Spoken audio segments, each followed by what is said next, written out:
Live and in person here from Epping, New Hampshire, home of three of New Hampshire's governors, of which I can only name one, fellow by the name of Prescott. It is 40-something degrees here and yucky outside here in Epping, New Hampshire. This is Politicking with Mr. B. Ladies and gentlemen, thank you very much for coming in. We got some wonderful things to be talking about tonight. A lot of stuff going on in the world, and I'm not going to leave a stone unturned. So we got to get moving. Mr. Blazeman, run up the colors, my friend.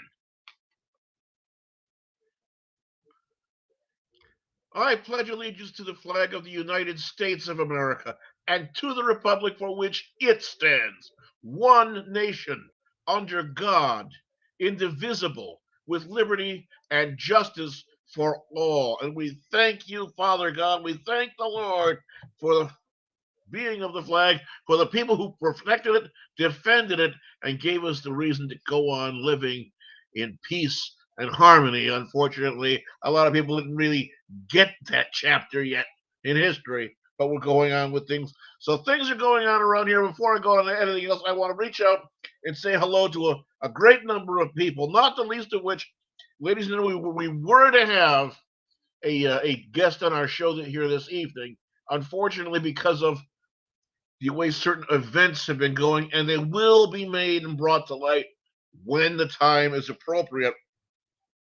We were going to have a very special guest here who was going to broach delve into a subject that a lot of people don't want to touch, but it's going to get touched and it's going to be exploded. It's going to come out and brought to the forefront because there are people in this life that are suffering, and unfortunately, they who are suffering are being quashed down by the mainstream everything because it doesn't fit into the narrative.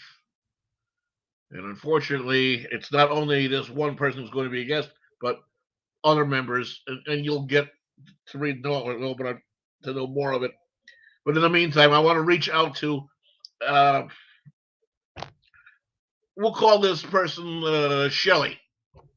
I want to reach out to this person, Shelly. They know who they are, and to the Shellyettes, so to speak, and let you know that our thoughts and prayers are with you, and we do pray that you'll be able to get over the adverse things that have been taking place recently, and you'll be able to come to peace and get back into normalcy very soon. That having been said, I want to give a shout out to all the people that are out there that are watching. Some friends of mine that are out there. Some of you may have some birthdays. I want to acknowledge that. Happy birthday to you. Anniversaries. Happy anniversary. If you got anything else that's going on, happy whatever it is you want to celebrate. Well, that being said, the first thing that I want to get into as far as a national thing that's been going on, and I want to delve into this as best I possibly can. We have this person, whatever you want to call, I don't know how it wants to identify this, that, whatever else, LGBTQ, MOUSE, blah, blah, yada, yada. I'm a this, a that, a thing, a that. I want to be whatever. That is the White House press secretary. The White House press secretary who has come out and blatantly just thrown out into the into the arena the Biden fact. Let's call it Biden. Let's do that. Anytime we got something that's of this nature, we'll come up with a Biden fact. This is the Biden fact that they're proclaiming that illegal aliens, migration, or whatever else has reduced now by 90%.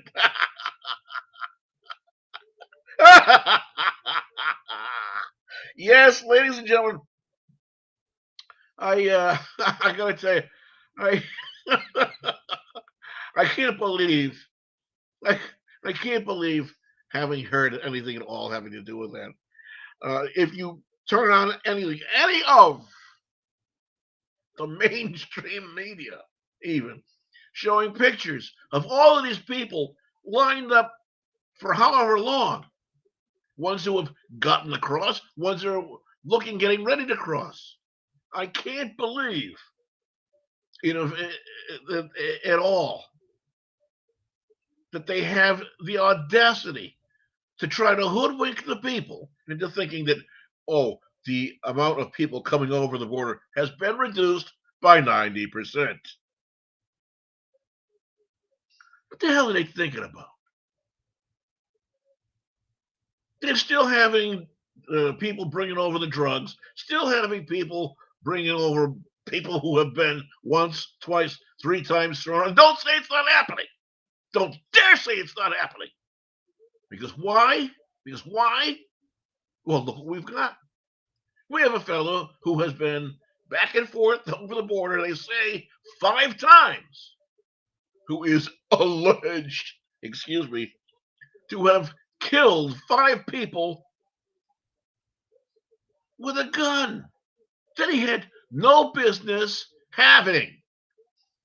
It was illegal for this person to have this. But all the amounts of laws that they have in the books, all the amounts of background checks and this and that, and blah, blah, blah, blah, blah, and this person still comes up with a gun, allegedly kills 5 people, including children, a child, and what's worse, this fellow is allegedly, reportedly, firing this gun in his neighborhood. And the people are going and saying, please stop doing it. You're scaring our children. Did they pick up the phone and call the police? Oh, no, of course not. No, they're not going to call police. And why? Why? Because these people themselves are illegal aliens. Boy, doesn't that make a lot of sense? But illegal migration is stopped by 90%. We got a video to bring up for you. Blazeman, have you got that video? Can you bring that up for us? He has tools that he's used to make sure that we do this. We actually deal with the immigration system in a humane way, and in a way that is that actually deals with what we're seeing at the border. And that's why you've seen the Poli program be so successful. It has when it comes to illegal migration, you've seen it come down by more than 90%, and that's because of the actions that this president has taken. But we know that more action needs to be taken. So it has to be legislative action. We're going to continue to call Congress to do that. And so this is important to this president. On day one, he put forth a legislation to move forward on this. If I hadn't heard something so incredibly insipidly stupid, my late father, rest his soul, will be standing up and screaming that this is felony stupid. Not just stupid, felony stupid, ladies and gentlemen. And by the way, for the record, and I'm saying for the record, she's got really bad taste in her freaking outfit. That outfit does nothing for me, trust me. Wow. So now what are we going to do with all of this? We're going to take this information, 90% reduced. Yeah, right, okay. Where? In fairyland?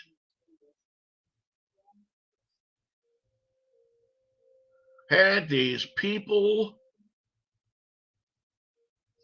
done what should have been done, had these people done what should have been done, it is my very best guess, because we can't absolutely tell the future, it's my very best guess, there wouldn't be 5 dead right now. After visit number 3, because this guy was taken and deported at least 4 times, reportedly. Visit number 3, he should have been thrown in prison. Oh, we can't imprison. No, he's a dreamer. Oh, we can't imprison dreamers. No, they're not violent. No, they're dreamers. Well, guess this dreamer has turned everything into a nightmare now, hasn't it? And who's responsible? Ultimately, who's responsible for this? I'll tell you who I'm holding responsible. I'm not holding Joe Biden responsible. No, that guy is a doddering fool. who can't pick his nose with his own finger. No. You know who I'm holding responsible? Kamala Harris. Her boss. The top head of the country, the president himself, for what he is, ordered her as vice president. She was supposed to be the border czar, and she was told to go down and take care of business and get that shit down there straightened out. And guess what? She's been all over hell and creation, crawling over this one, crawling over that one, crawling up on one of those backsides, all over the place.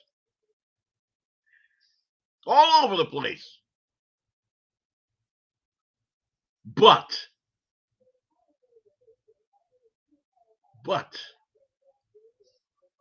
the border down in Mexico, she's done nothing. Absolutely nothing.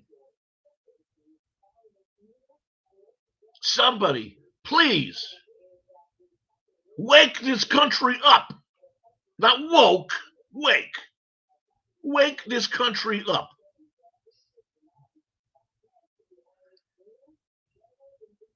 We had the solution. Not to everything, and everybody knows what the absolute solution. But it was a solution that would have solved a vast majority of the problems that we're facing by finishing erecting that damn wall and these people shut it down.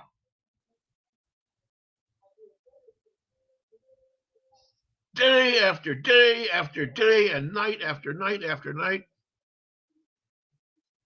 The courage and the fortitude of our Border Patrol is getting pissed on by Kamala Harris et al. And why? Because they're dreamers. They're dreamers. Oh. But they're going to dispatch some National Guard troops with typewriters and pens and paper.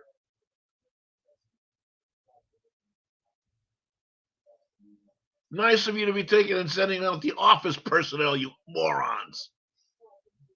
Don't send the office personnel. Send the one with the guns that will stand a picket line, turn these people back, and repel them from the border. You want to come in? Come in the right way, like so many others are. I have 0% problem with people coming to this country, provided they do it the right way and follow the rules. Follow the rules. My family did it. Millions of others done. Why can't these people?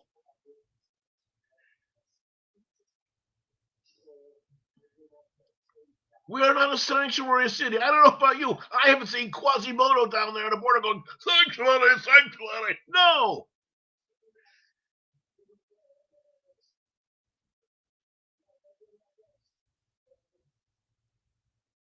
And now it's staring us in the face. We just see the tip of the iceberg. The hell's the matter with these people?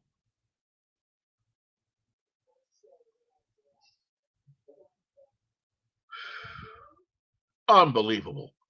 Unbelievable. I want to bring up a second video to show you folks. Maybe, hopefully, I've got your. I'm sorry if I seem a little bit wired, but guess what? I am. I'm pissed. Blazeman, we got another video. Can we get it up, please?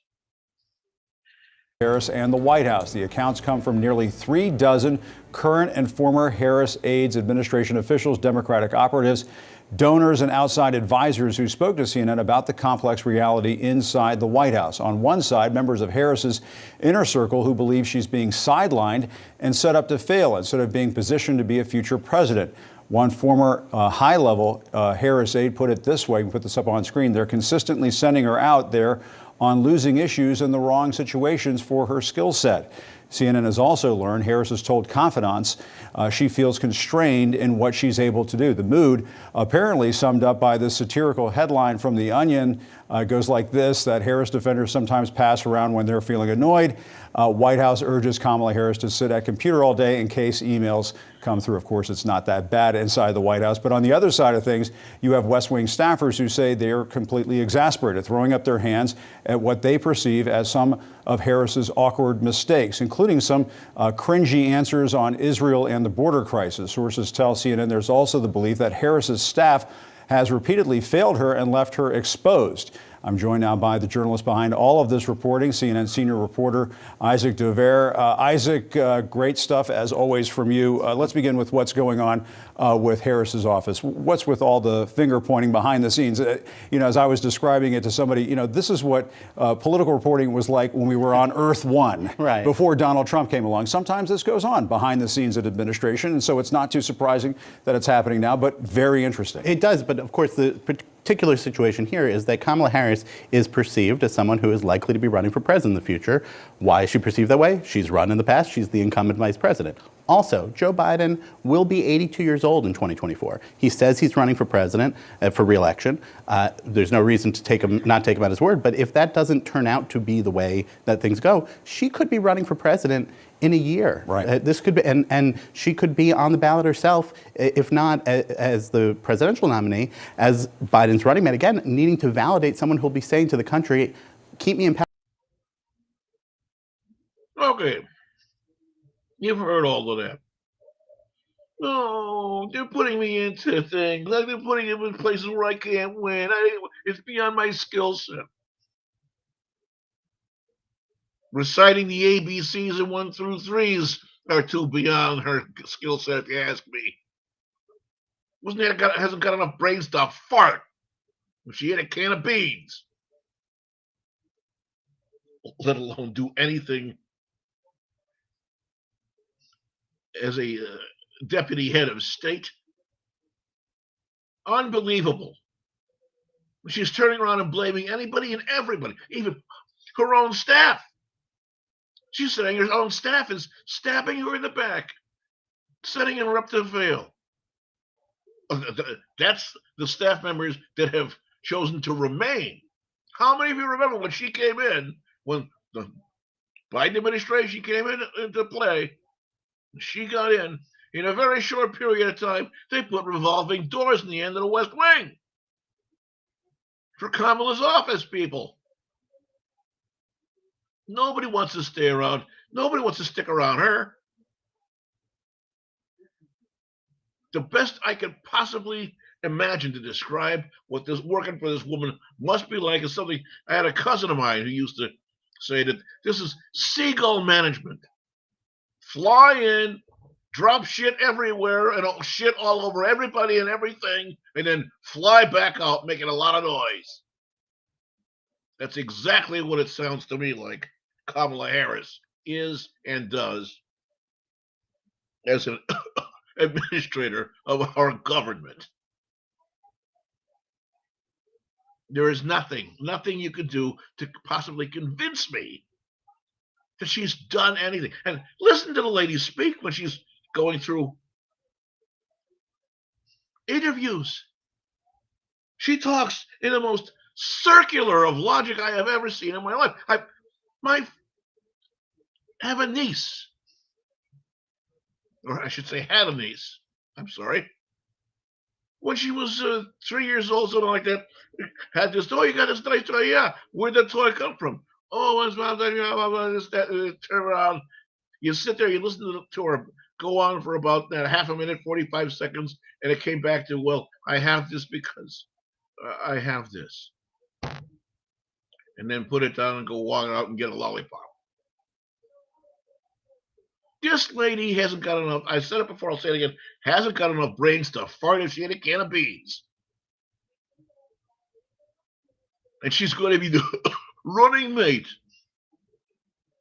of Sleepy Joe Alzheimer. You vote for him. If he's going to run for president, you vote for him again this time. It's going to be a de facto vote to put her in the presidency because he ain't going to last much longer. Sooner or later, that spring in his wind-up gears box is going to let go, and we're all going to be done. And then we'll really be screwed because she will be in the Oval Office. God help us all. I can't believe what I'm seeing. Into dimension, right? Kamala slipping into a different dimension? I think it's very important for us at every moment in time, and certainly this one, to see the moment in time in which we exist and are present, and to be able to contextualize it, to understand where we exist in the history and in the moment as it relates not only to the past but the future. Oh no, don't go in there. That's the White House. That's reserved for me. Ah. Unbelievable. I can't say this enough. I'm not the only person who sees. I know that. The entire nation isn't this stupid. Come on. I know you people out there have a hell of a lot more brains than what it takes to put some whacked up piece of shit like this in an office job like that. Come on. Enough of this crap now.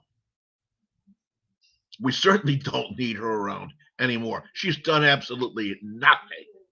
And I mean absolutely nothing. Show me, please. Show me anything that she has actually done. She has actually done to the benefit of our country. How has this woman lived up to the oath that she took? I don't care that she's a woman. I don't care what color her skin might be or how far she grows her freaking toenails for that matter. I don't care. Can she do the job or not? Obviously, she can't. She should even come out and said it. People are putting her in situations that are she's beyond her skill set. Well, she's come out and said this. She's admitting it herself. She's in over her head. She don't know what she's doing. She don't know how to do it, and she's never going to. She's never going to. I got another video coming up. Blaze, there's something another video. Have you got it yet? I don't know. Oh, yes, thank you.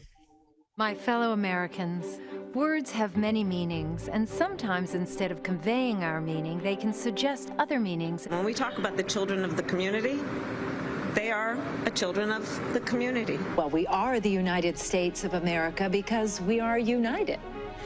And we are states. Talking about the significance of the passage of time, right? The significance of the passage of time.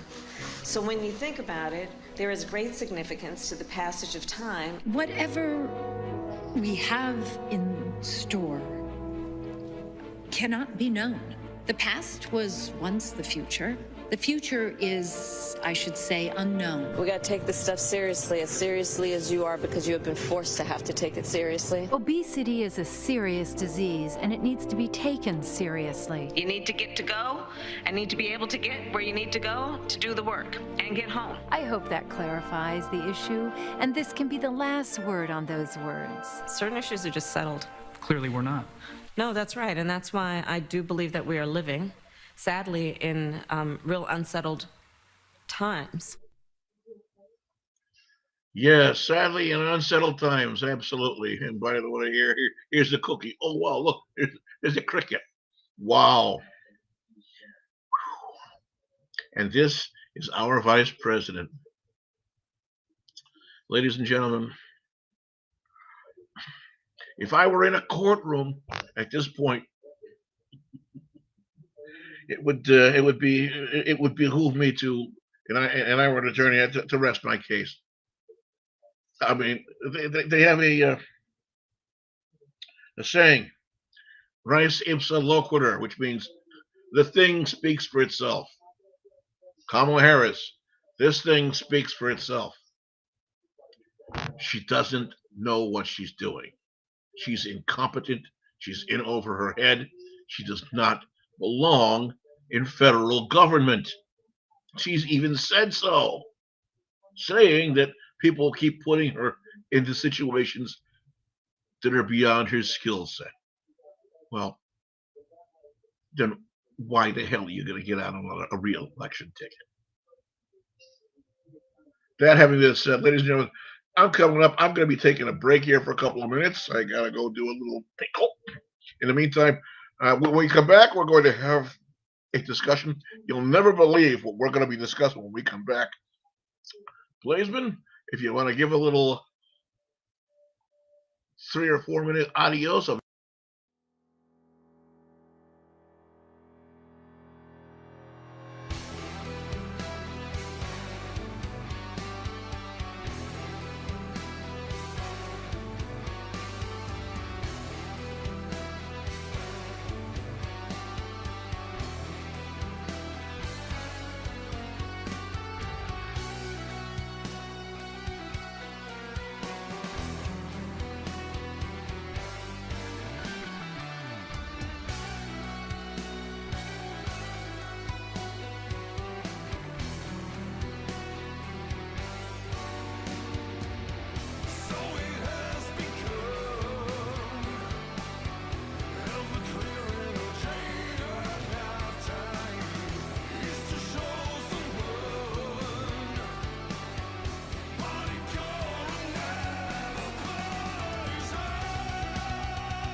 Glad you're streaming with us on this Friday. A growing crisis in South America is leaving hundreds of Venezuelan migrants stranded at the border between Peru and Chile. The migrants have been trying to get into Peru with the hopes of continuing on to their home country. Well, we've come across these shocking images showing the migrants actually shoving Peruvian Border Patrol officers after they say they were denied entry due to lack of documents. Peru's president is now declaring a state of emergency at the border, hoping to stop the violence. Chilean lawmakers are calling on all countries now in the area to create a humanitarian corridor that would allow migrants to pass through safely. ABC News' Matt Rivers is in Mexico, joins me now with more. So, Matt, why is this happening now? Well, you have a lot of Venezuelan migrants who, after years of having been outside of their country, they do one of two things. Either they heard to send the military to this part of their country in order to try and quell some of this unrest. And on the Chilean side, you already have members of the military that have been deployed to this region. You've got lawmakers who are urging a humanitarian corridor be opened. But the reality is there doesn't seem to be a solution materializing rapidly at this point, hence this ongoing situation, Kira. Well, so how bad do you think this could get then? Well, it depends on how long they're going to be forced to stay there. It depends on how fast the politicians on both sides of the border can come up with some sort of solution. But what we're hearing from the Peruvian president is a pretty hard line in the sand here. It doesn't appear that she is a person who is ready to let these migrants cross and ready to accede perhaps to some sort of humanitarian corridor. In fact, the Chileans or the Peruvians are basically accusing the Chileans of pushing their migration problems, as they call it, onto the Peruvians. Well, when in Rome, do as the Romans do. When at the Mexican-American border, do whatever you want. But the rest of the world, screw you, you're stuck. All right, ladies and gentlemen, if that doesn't prove the way things should be run, nothing does. Peruvians have Chileans at their borders trying to shove their way in, and they're not letting them. You don't have the proper paperwork, you don't have the proper identification, you don't get in. It's that simple. I can hear the things now. Oh, what do you think you are? the American Border Patrol? Yeah, right, okay. Nope. These things are being run that way. These things are being run that way in their country, the way they should be done. Here, what is the problem? Other than the fact that there are certain people that are running amok in and among our government, believing that we should be giving everybody every last bottom dollar out of our wallets and every stain out of our freaking underwear over to people who are less fortunate. It's got to stop. We do things for people all the time. It's got to stop. You want to do things, you want to help people out, do them right. Follow the rules. Follow the law. Don't skirt around it and don't say, well, the law's old. Let's just forget about it. Because that doesn't work. Plainly evident that does not work. I got something else coming up over here. Next thing I want to hit on, and I got the video about another shooting. If we've got it is that in the queue yet, Mr. Blazeman? The video. But we do begin tonight with this urgent manhunt underway right now after a gunman opened fire in a doctor's office in downtown Atlanta. Multiple victims tonight. One person is dead, at least 4 others wounded and rushed to the hospital. The suspect then tried to carjack a car in the parking lot, managing to carjack another car right after. Tonight, police warn he is armed and dangerous. The first call coming in just after noon, the area locked down for a time, including schools, many sheltering in place. Tonight, Atlanta police have put out these surveillance images of the suspect, asking for the public's help. Women grieving near the scene in downtown Atlanta, a patient who had been in the facility being helped away. And at this hour, the hunt for the gunman, we are told, is now widening. ABC's Steve Osunsami leading us off with the breaking developments in Atlanta tonight. The first bullets tore through the busy lunch hour in Midtown Atlanta. They're now advising the active shooter, a person shot. It was right outside the reception desk of a doctor's office and into the waiting room. They're advising the female shot. She's seriously bleeding, shot in the side and the back. People had to choose between running for their lives and helping the wounded. All of them women. One who was 39 years old died. 4 others were rushed to the hospital. Dr. Timothy Simon was in surgery in an office on the floor above. And then I heard some policemen outside saying, come out with your hands up or hold your hands up. And I was like, that doesn't sound good. And so then at that point, they made sure that I was not a shooter. And then they brought me out, and then they escorted us all down the stairs. Within minutes, Atlanta police were sharing these surveillance images from an elevator of 24-year-old Dion Patterson. He served in the Coast Guard and left the service in January of this year. On the streets, chaos, then a police lockdown, and a desperate search for the accused killer. Police say Patterson tried to carjack a driver in the parking lot and say he then successfully carjacked a driver a block away and drove away with the car. North of Atlanta in the suburbs, police were chasing down leads. We have a multi-jurisdictional effort underway to bring this individual to justice and ensure that we remove him from the street. Everyone consider him still armed and presenting a danger to whatever community he may find himself in at this time. By one count, it's the 190th mass shooting in America this year. Okay, so, ladies and gentlemen, what do they focus on? Oh, by one count, it's the 190th mass shooting in America this year. Other things are going on, of course, glossing over the fact now,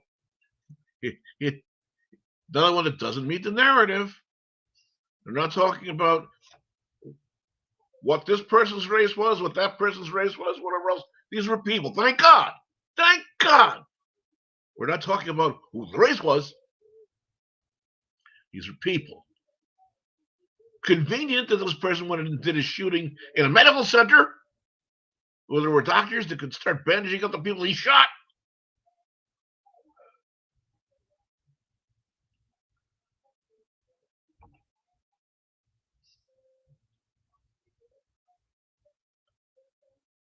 I don't know how this person obtained their gun.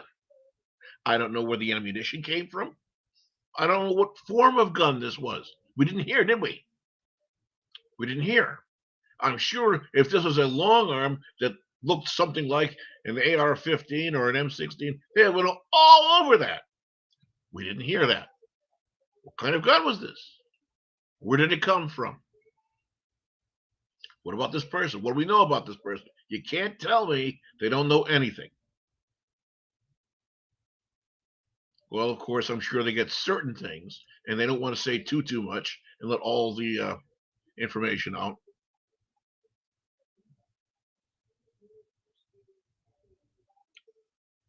In consideration of the life that was lost, we pray to God that he receives that soul well and grants the family and friends of this person comfort and peace at the time of this heinous loss, and all the others who were injured. We can pray that they heal well, and the psychological factors and effects are not lifelong lasting. I think they'll probably be giving us some sort of an update on what's going on very quickly. If I receive any information about this, by the way, while we're in, I'll be happy to mention it. What a terrible thing this sort of thing is. It's, yeah, it's got to stop, but making more gun laws isn't going to stop it. These people that are doing these things, it's there. You can't say it's not happening. The people that are doing these things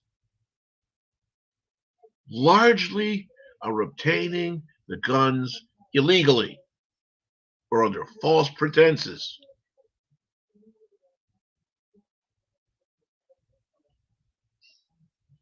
So you can make all the gun laws you want, all the background checks, whatever else.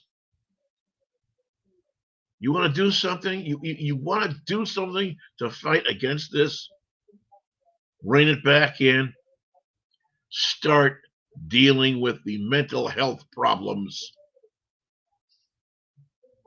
You want to start causing less mental health problems? Let kids be kids again. Go out and play amongst each other and socialize with whatever else. Guard them? Yes, of course. Because there's sick people out there that will do things to children. Be more involved in the lives of your children. Be with them. And you hear the saying, the family that plays together stays together.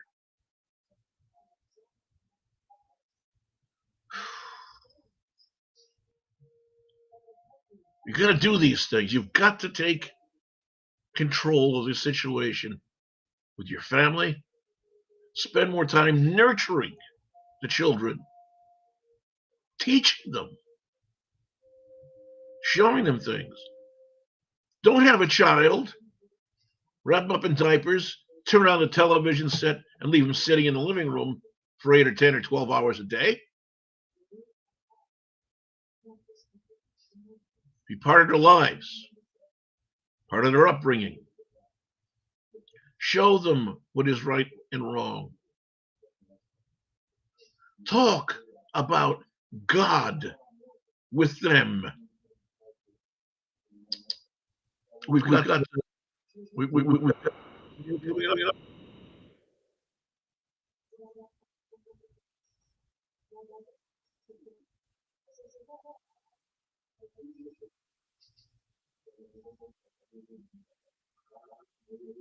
Okay. Well, queued up. I was going to start broaching on a different subject. This is something that supersedes it. We're going to start talking about things that happen with people that work in the military, doing things that aren't publicized, and the effects, short-term and long-term, that they have on them. I'm going to start talking a little bit from my personal experience, being raised by a father who worked in what are now called dark ops. And the life I knew as a child growing up and dealing with someone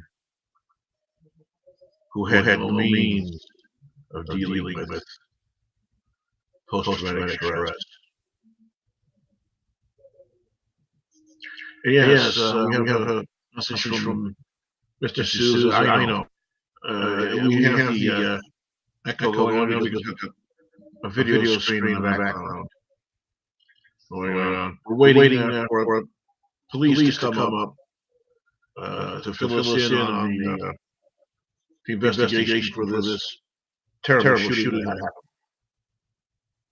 So if you'll forgive the problem of the echo, I'm sure you'll be understanding. And again, to the families of the people who were impacted by this heinous crime, I'm sure you'll join us in reaching and how our heart deeply hurt for them.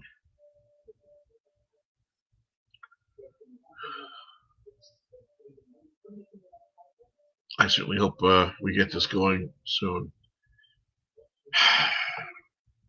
For a moment, ladies and gentlemen, if no other reason you'll indulge me, please, I invite you to join me. Fire in a medical building, killing at least one, injuring others, all women. Let's listen in. Cobb County, as well as the Fulton County Sheriff, as well as our APD police chief, as well as our fire rescue chief, Chief Smith.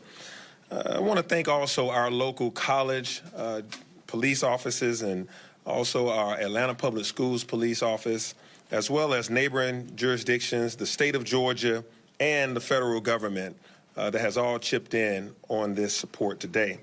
We also had strong coordination with our fire and rescue and emergency medical personnel. And last but not least, we must thank our E911 operators who spent the day fielding calls as we tracked this suspect. I am pleased to share with you that thanks to our strong partnership with Cobb County Police Department, law enforcement have taken the suspect into custody. Thanks to the highly trained police officers across our region, we are able to bring this suspect into custody without further harm. He will be charged and stand trial for his crimes. Not only did law enforcement bring this man into custody, they also kept our community safe during an enormously tense afternoon and evening. I want to thank our citizens for keeping calm, staying in place, and for providing critical information to law enforcement throughout the day. Now I'm going to turn it over to law enforcement to share an update, and I'll return to share a few additional remarks later. Now I'll turn it over to APD Police Chief Darren Shearbaum. Thank you, Mayor. I want to thank the members of the press for being here this evening. You all have played an important role today as we kept citizens both in Atlanta and Cobb County informed, asked for their assistance as we sought the apprehension of this very dangerous perpetrator. And thank you for returning tonight to again update those of our various communities. The mayor spoke today of a capable, competent, and brave response by the First Responder Network that served not only this city but this region. And I just want the men and women of the Atlanta Police Department to know, those that are in our 911 center, our first responding officers, our tactical teams, our investigators, how proud yet again I am of you of the work that you have done today on behalf of this city. And in the most dire of circumstances, you have shown what you do daily for the men and women that call this city home and those that visit here. But if you look closely on the earliest views from the crime scene, you saw not only the Atlanta Police Department responding, you saw a network of officers representing multiple agencies who have trained for this various outcome, Mr. Mayor, over and over again, that a day that this tragedy should befall the city that we would be ready. And I stand here today to tell you that the First Responder Network was there today for their city. The Sheriff of Fulton County, Sheriff Labatt, the Georgia State Patrol, the MARTA Police Department, Georgia Tech Police Department, Georgia State University, marshals, they were all on scene quickly, executing their active shooter protocol to stop this situation. And then very shortly we were joined by the GBI, the FBI, the Secret Service, as well as United States Marshal Service as we sought to bring this person into custody. And that investigation soon showed us that this perpetrator had left the city and remained a threat elsewhere. And Sheriff Van Hooser, I just want you to know that we are a grateful city tonight for your partnership and the efforts of your law enforcement agency to take this individual into custody. And then this morning, we celebrated the bravery of Atlanta Fire Rescue, not far from here as for their annual commemoration of Firefighters Day. And to see the paramedics and firefighters, when we did not know where the shooter was, that could easily have still been in the building, around the corner, to see our firefighters dismount their trucks and Chief Smith go into that situation. But it wasn't the first time I've seen that, Chief, because we had seen that in training over and over again. And today, when it was necessary to save lives, we were very proud to see you a strong partnership as we moved into that dangerous situation. And thank you. At this time, I'm going to ask our Deputy Chief of Criminal Investigations, Charles Hampton, to come forward to recap what has transpired today, what we have learned from the investigation, and then Chief Van Hooser will come forward to outline how his department led to the capture of this perpetrator today. Chief.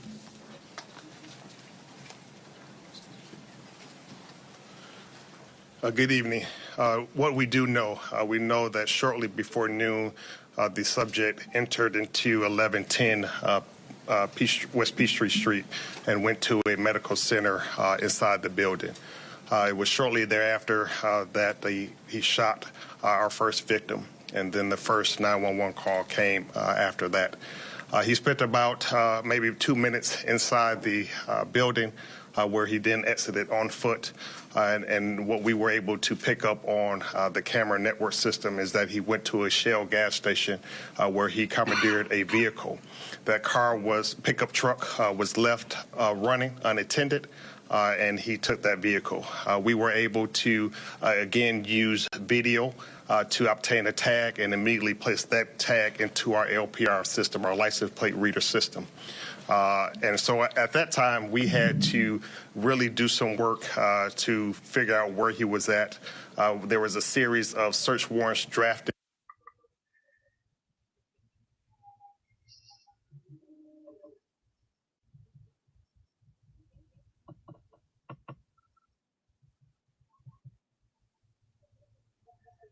Blaze, did we lose you?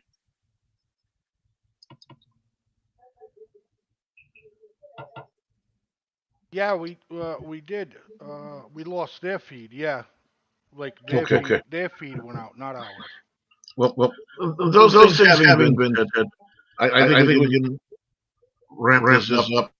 The fact of the matter is, the person who was the perpetrator of the crime is, well, excuse me, the suspected perpetrator of this crime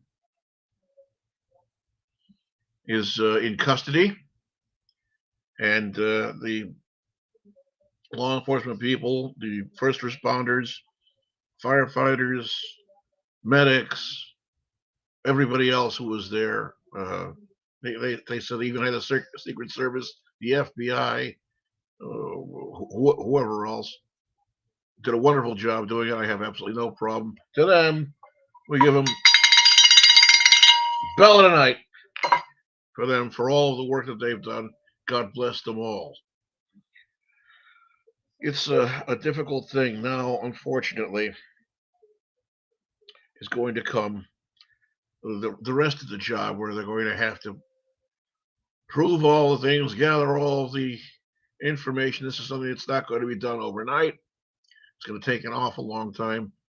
And no amount of testimony and information and investigations and whatever else is going to bring back the person that got killed. Is going to assuage the people who have been put upon and beset by the heinous acts of this person.